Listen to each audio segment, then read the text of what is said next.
the restoration. You see mga kapatid, restoration is a word na hindi sa common sa mga tao. When what I mean is maraming tao naniniwala na if it's to be, it's up to me. Maraming tao ang naniniwala na mas magagawa nila ang mga bagay kung gugustuhin nila. But that is only part of the equation. That is only half truth. Because restoration mga kapatid, kaya ako naniniwala palagi mga kapatid ko na God will allow difficulties in life. God will allow failures. God will allow disappointments, death, loss. God will allow negativity so that we understand, so that we know who He is. Walang i-restore ang Panginoon eh. He's got nothing to restore if everything in our lives are complete. Walang, kaya ako, si Sister May, Pastor Alvin, Sister May is very clean. Kung baka pa lang ako niya, kinukuha ng pinggan ko, hugasan na. Nagluluto pa lang ako. Sabi ko, nasan yung kutsilyo ko rito? Yung ginagamit kong kutsilyo, pantad-tad ko ng sibuyas. Nahugasan na kaagad. Alam mo yung, hindi pa ako tapos magluto.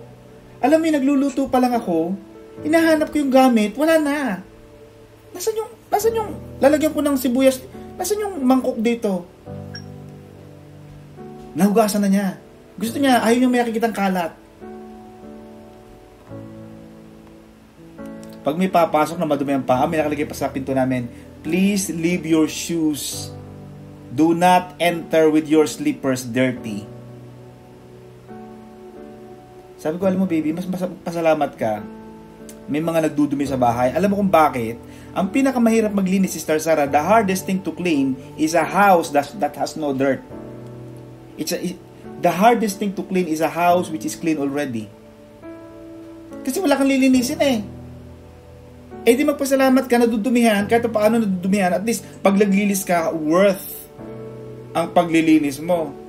Kung kayo mga kapatid, hindi ko mga kapatid alam, if you haven't, I think we have Sister Rosan here, and I will speak a bit of English. If you go to the Philippines, and syempre, you know, when you go to the Philippines, Sister Rosan, we know OFWs or Filipino workers from abroad, that when they come to Manila, they tend to have this kind of cleaning, facial cleaning.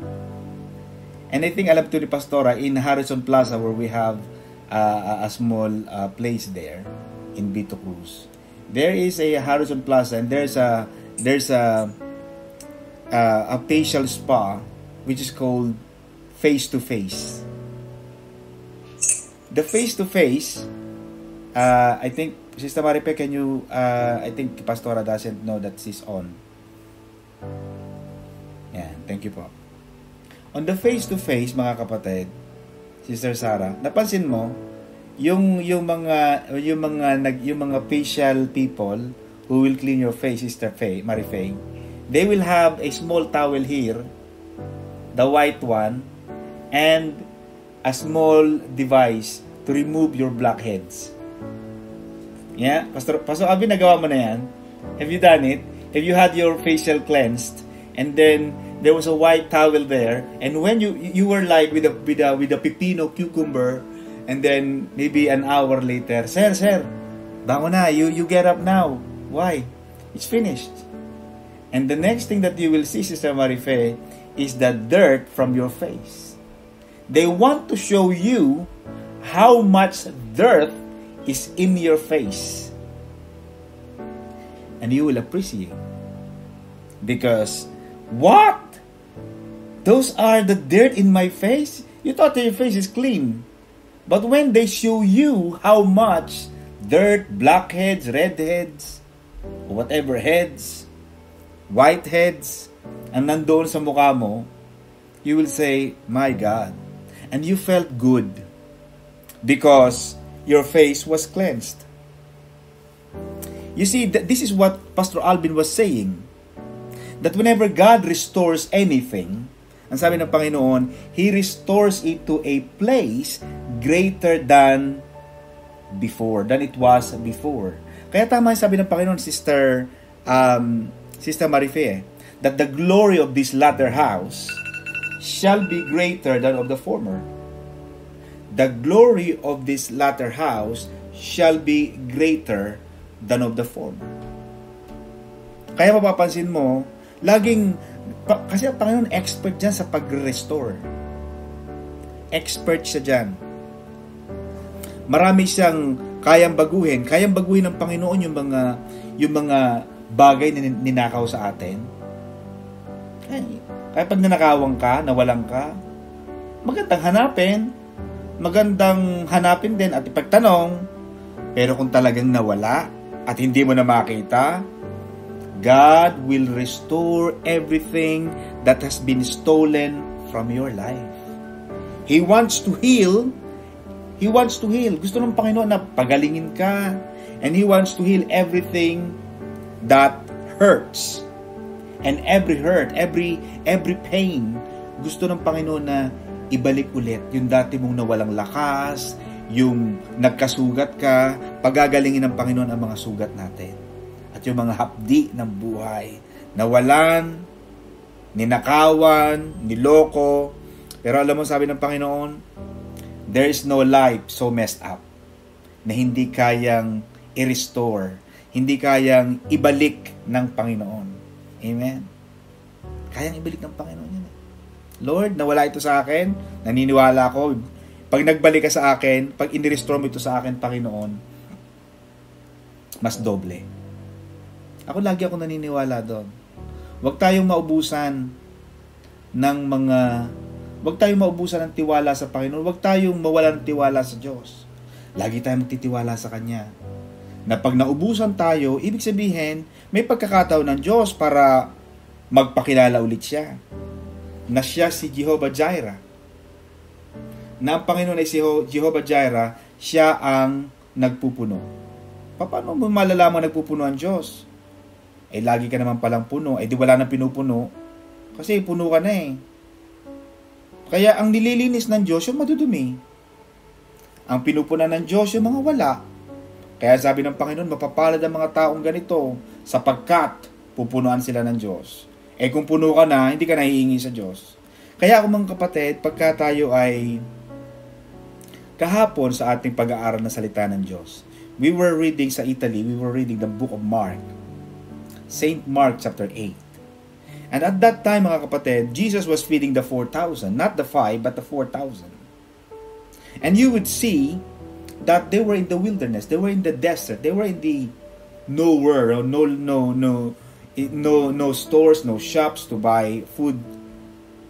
And the disciples were saying, how can the 4 loaves of bread, or the 7 loaves of bread, be enough for the 4,000? You see, every time God puts us in a situation where you see, kulang to hindi ito tama, may ginagawa ang Diyos. You have to that kind of understanding. You have to come to that understanding na dinala ka ng Panginoon sa lugar na yon, not for you to fail, but for you to know that God is God. For you to know that God can provide. For you to discover what you have. For you to discover that you are limited.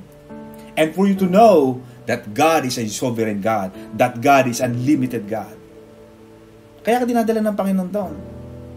Kaya pag dinala ka ng Panginoon sa kawalan, sabi ng Panginoon, nagpunta sila sa isang ilang, marami sila, sabi ng mga disciples, hindi sapat itong tinapay na meron tayo But they did not realize that God gives the disciples the opportunity, an opportunity for faith.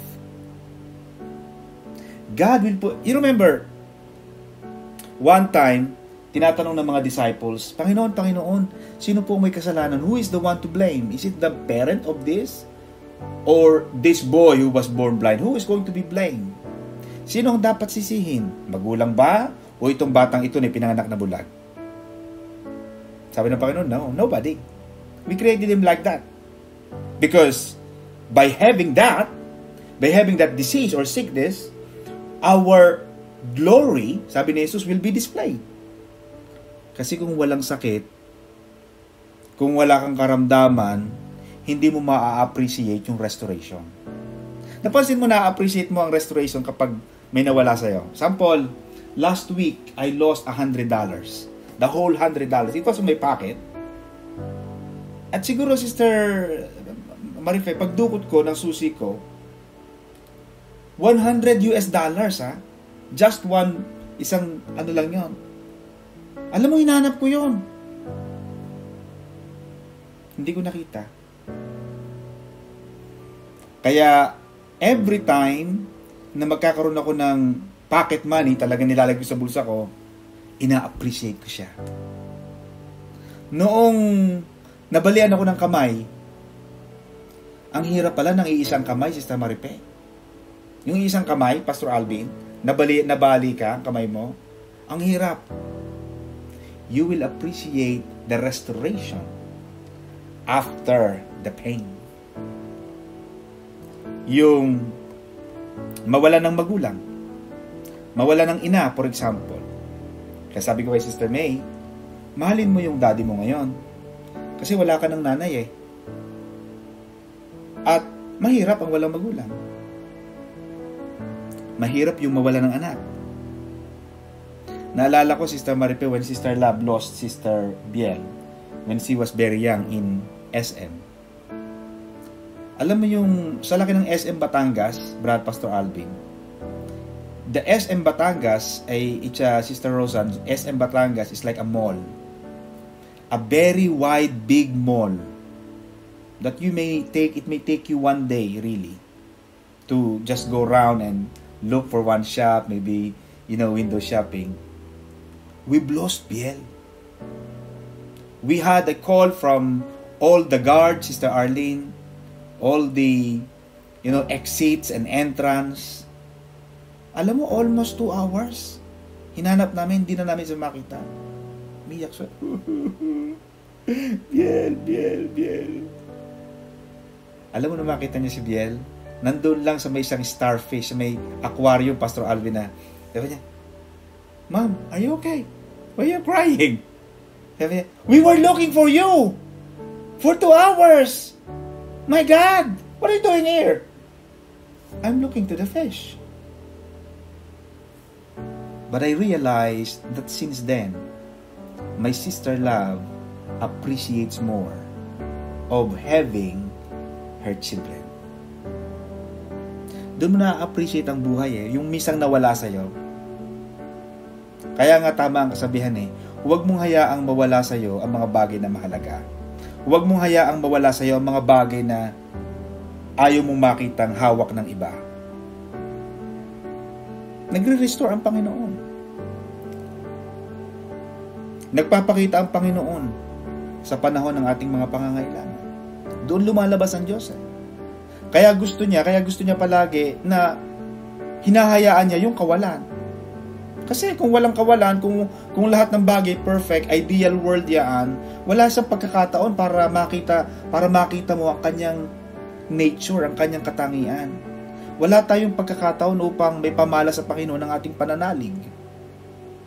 Paano tayo mananalig? Lahat meron ka. Pero doon sa kawalan, doon sa kamatayan, doon sa kahinaan, doon sa kakulangan, nandoon yung pagpupuno ng Diyos. Nandoon yung, okay, you've got nothing, now you will come back to me. Sabi ng Panginoon, if you come back to me, I will restore. If you trust in me, ito ang tinuturo ni Pastor Alvin kanina, na kapag tayo ay nagtiwala sa Panginoon, ang sabi niya kanina, 1 Peter chapter 5, and after you have suffered. You see, the Bible tells us, Sister Roseanne, the Bible did not say, and before you have suffered. So you have to see the chronology of events, the order of incidents, the events. It starts from number 1. The restoration may not happen before. it happens after you suffer. And after you have suffered a little while. Ang Diyos naman, hindi naman siya antagonistic. Hindi naman siya masochistic. Hindi naman siya sadista na tatagalan niyang mahirapan ka. Hanggang sa mahirapan ka, hanggang sa wala ka ng lakas. Pero sabi ni Saint Peter is that after you have suffered for a little while, konti lang, the God of all grace will Himself restore you. Yung kaunting mga panahon ng mga lumbay, mga paghihirap, hindi sapat na ikumpara eh. Yung nararanasan nating mga pagluha, yung mga nararanasan nating kahirapan, hindi sapat na ikumpara sa kaluwalhatiang naghihintay sa atin. Yung glory na naghihintay sa atin, this is nothing. Itong nararanasan natin, wala ito mga kapatid. Because ang naghihintay sa atin, Sister Marife, is much, much greater. Kung makaranas ka man ng paghihirap dito sa lupa, whatever you experience on earth, Sister Rosa, God has something amazing for you that is waiting for you when you get to heaven. Because we are just strangers. We are just foreigners on this world. And one day, St. Peter said, God Himself will restore, confirm, and strengthen, and establish you. Kaya huwag kayo matakot. Huwag kayo matakot kapag nauubusan. Let's not be afraid. Kaya ang Panginoon lagi niya sinasabi, do not worry. Why worry? Nothing to eat, no clothes, no money. Don't worry. Sabi ng Panginoon, huwag kang mag-alala. Trabaho ko yan eh. Because darating ang restoration ng Diyos. And then mga kapatid, in Jeremiah 32 verse 27, ang sabi ni Pastor Alvin kanina, sa kasalita ng Panginoon, behold. When you read ito kasi common itong term na ito behold. Sabihin, tingnan mo. See. Tingnan mo, I am the Lord. Walang imposible sa Diyos. Lahat ng bagay ay may pangyayari sa Diyos. Akala ng mga disciples kahapon, the disciples thought that because they were in the wilderness, they've got nowhere to buy the food from, they thought that we are already doomed. Lord, send them home so that they can go home, that they can have something to eat. But Jesus said, no. I feel compassionate to them because what if they go home and they fall down because they are so hungry? Napakabait ang Panginoon, Sister Marife. Sabi ni Jesus, paano kung umuwi sila tapos nagkandahimahimatay sila dahil sa gutom? Ang sabi ni Jesus, let them sit down. And then Jesus asked them on Mark chapter 8, what do you have? Jesus was asking the disciples, not the 4,000 men, but the disciples, what do you have in your hands? And the disciples says, we only have 7 loaves of bread. It's not enough. Give it to me. Because out of nothing, out of lack, out of your worries, if you hand it over to God, God will restore it. God will exchange it. Kaya tama yung kanta natin, Sister Sarah, na, and He will turn our sorrows into joy. When you give your sorrow to God, it's like you are breathing carbon dioxide. But what you get in return is an oxygen. Carbon dioxide is a negative energy.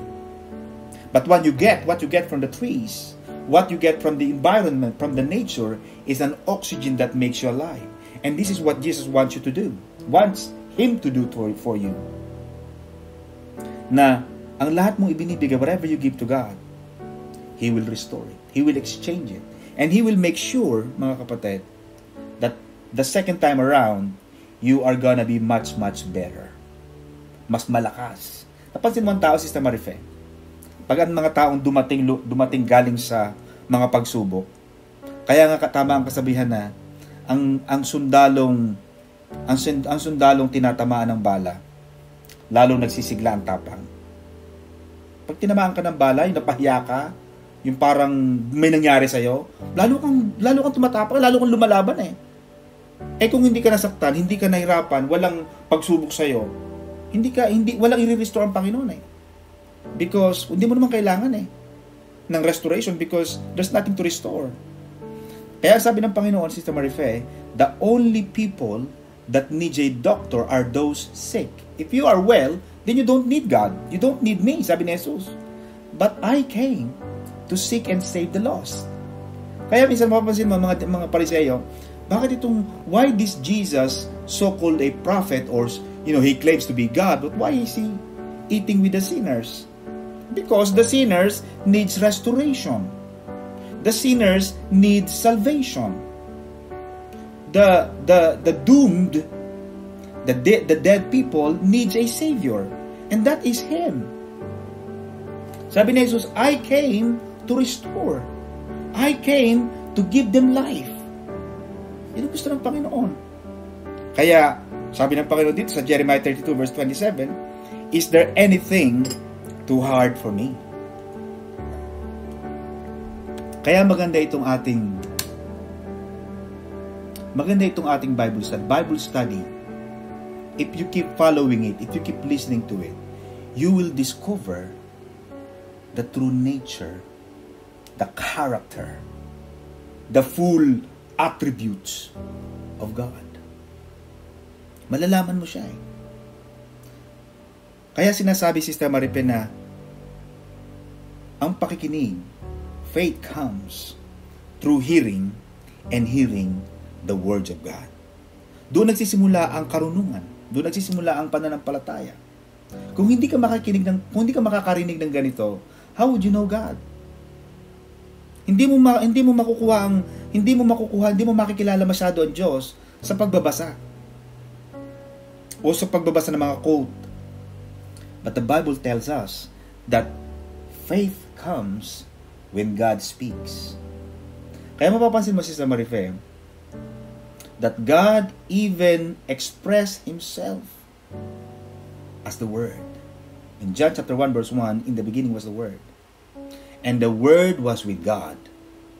And the Word was God. So when you listen to the words of God, you're listening from God. You're listening when God speaks. Because His Word is Himself. Ang sabi ng Bible, for the Word is God. Nakukuha niyo mga kapatid? Kaya, maganda itong ginagawa natin na nakakarinig tayo ng salita ng Diyos. Kaya tama itong sinasabi ni Pastor Alvin na God is a God of restoration. And when we place the broken pieces of our lives, kapag ibinigay mo yung mga broken pieces, for example, may mga babae na broken hearted, makikita mo sa Facebook yung puso nila, biak. Alam mo yung ganun-ganon, Sister Maripe, yung puso na biak, yung magaganyan, tapos biak yung puso. Broken hearted yun eh. Diba? Kaya may magko-comment, oh, why? Diba? Broken hearted yun. But when we place our brokenness, ito yung sinasabi ni Pastor Alvin kanina, when we place the broken pieces of our lives in the hands of Jesus, He will restore it.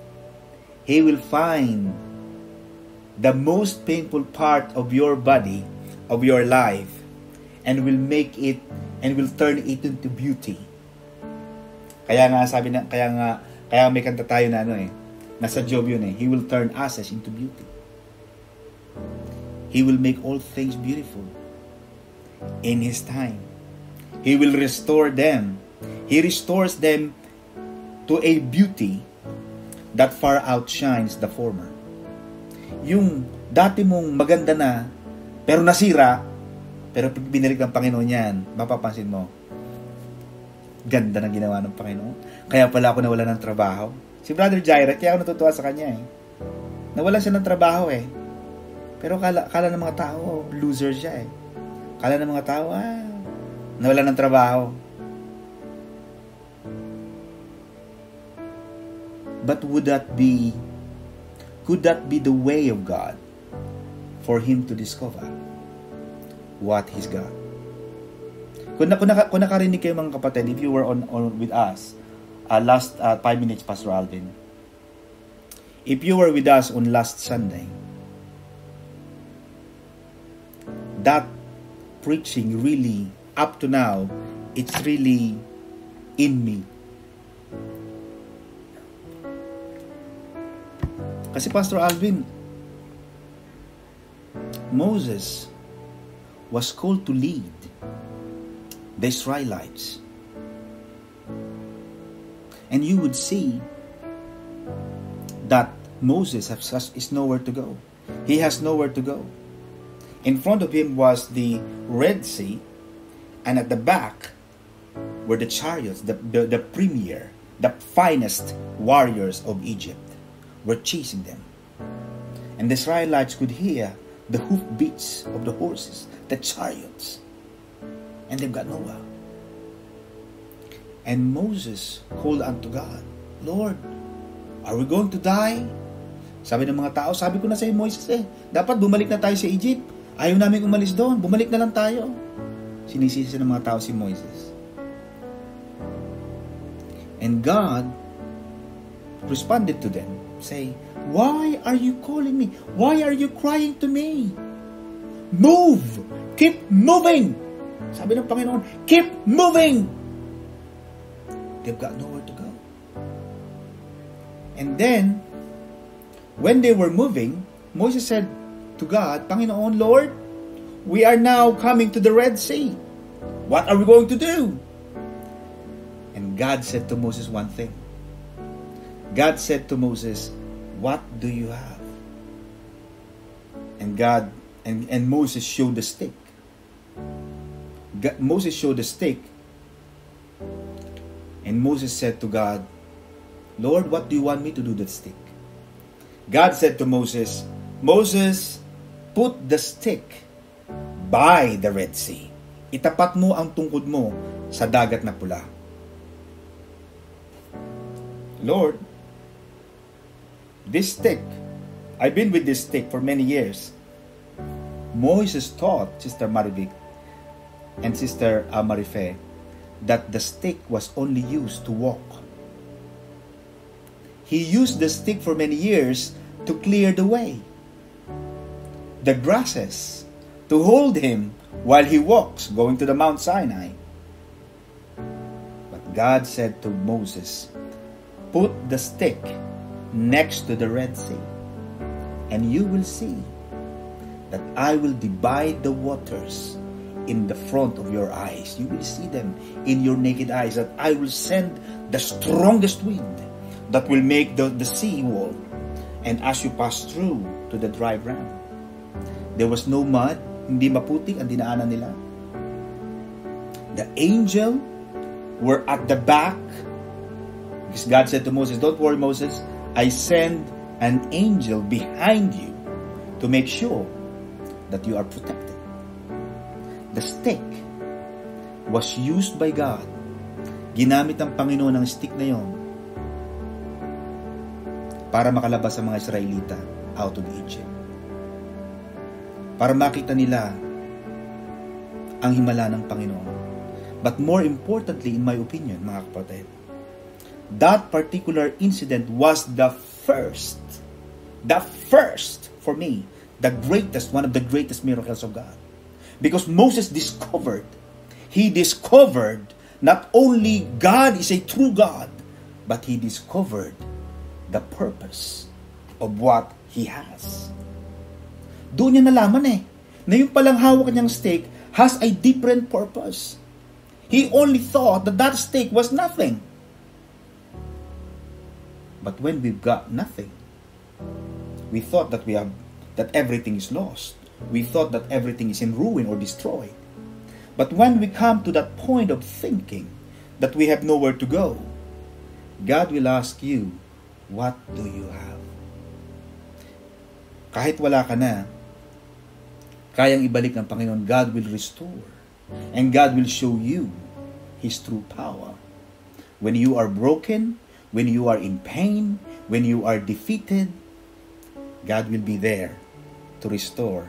Kaya sasabihin ng Panginoon, ang kadakilaan ng bahay na ito, itong ating tahanan ng kapatid, ito ay bahay ng Diyos. Ito ay tahanan ng Panginoon. Kaya kita mo sabi, when we were reading in the Bible study of Manila, we were reading something along the book of Hosea, chapter 4, 5, and 6. And God was saying, Sister Marife, that I don't need your offering. I don't care. I'm not, He's not after the offering actually. Kasi nagsunog ng kamang yan nagsunog ng mga baka ang mga Israelita. They offered burnt offerings. But God was not happy. Why? Remember, Sister Marife, when Jesus went to the temple, and He was so angry with the traders and the merchants, selling coins and selling doves and selling this lamb. And Jesus turned them over and called them thieves, mga magnanakaw. If Jesus was after the money, He could have taken all the money. But no, Jesus turned them around and turned them and shooshed them. And He was accusing the people of thieves. You are making my Father's house as a den of thieves. What I'm saying, mga kapatid, is this. Yes, mahalaga ang offering. It is. But more importantly, ang pinakamahalaga, one of the greatest offering that we can give God is our lives, ourselves, our testimony. Kaya I like that song. I lift my voices, I lift my hand, da ra ra ra ra ra ra. I am an offering. Yourself is an offering to God. What we do, what we say, what the world sees in us is our offering. Kaya gusto ng Panginoon, ma-restore tayo. Ayaw ng Panginoon. Ang Panginoon, alam mo, Pastor Alvin, yesterday, I found my cat to be limping. I love my cat. I have 2 cats. 2 British cats. And I bought them so expensive. Very, very expensive. Very expensive. British cats. But yesterday, Sister Marife, I saw my one cat. His name is Memory. He was limping. He was like walking like, You know what? I went to the floor and I talked to him. What's wrong with you? He says, where, does it hurt? I talk to cats. They don't talk back, but I said to the cat, what? Which one does hurt? Is it left or right? And then I was trying to touch it, to massage it, and I'm just trying to make him happy. And then this morning, that was yesterday, about midnight. Imagine, midnight, I was talking to him like crazy. And then, Sister Sarah, this morning, I called the vet. I said, you know what, my cat is acting weird. What? What's wrong? What's wrong with your cat? What's wrong with Memory? The vet said, because they know Memory. I said, yeah, my cat, Memory is this. He's walking limping. Something is wrong with his paw. I think something is wrong. Does he eat properly? Yeah, he eats properly. And the doctor said, don't worry, Mr. Magsino. Don't worry, Don, just watch him and see if there's a swollen foot or there's a wound. What I'm saying, mga kapatid, what am I saying? God knows where it hurts. Alam ng Panginoon kung saan masakit. Alam ng Panginoon kung may nararamdaman kang hapdi. Alam ng Panginoon kung may mga bagay na hindi maganda sa iyong buhay. At tandaan mo ito, mga kapatid, na kung may mga bagay na hindi maganda sa iyong buhay, you are suffering, after your season of suffering, God in all His grace, kasi mahabagin ng Diyos God in all His grace will restore you. Yun ang sabi ng Panginoon. After all suffering, Sister Marife, After na mga pinagdaanan mo, like Job, after years, according to Bible experts, the book of Job is composed of 44 chapters, I think 44. From chapter 1 to chapter 42 of Job, there were about 7 months. 7 months. 7 months of hardship. But Job lived 100 plus years. I think he lived until 140 years. So he lived a long life to enjoy the goodness, the faithfulness of God. Kaya bagamat nangyari sa kanya yon, ibinalik ng Panginoon sa kanya ng dobleng makaulit. Ang lahat ng mga nawala sa kanya, naniniwala ako mga kapatid, kung anong mga nawala sa atin, anong mga ninakaw sa atin, ano ang mga hindi magandang nangyari sa atin, God will restore. Ibabalik ng Panginoon sa inyo ang mga bagay na nawala. Yung mga trabaho na nawala, Brother Jairus, you will see the goodness of God. Because out of that brokenness, you will discover what God has put in you. Because if you remain in your job, in your secured job, you were dead end. You were not able to discover. But until you learn how to walk away from your comfort zone, you will never be able to walk in the waters with Jesus. The only time Peter walked on the water face to face with the creator of the universe was when he decided, when he made that decision that I will step out of the boat. And when you step out of the boat, you are on your own. Your faith start to stir up. Nandun yung pananampalataya mo na hindi ako pababayaan ng Panginoon. Amen mga kapatid? So, yun ang isang pinaka-greatest teaching natin ngayon mga kapatid, is the restoration of God at ang pag-ibig ng Panginoon ay mananatili sa ating mga buhay. Amen? Palakpakan natin ang Lord. Back to you, Pastor Alvin. Thank you po.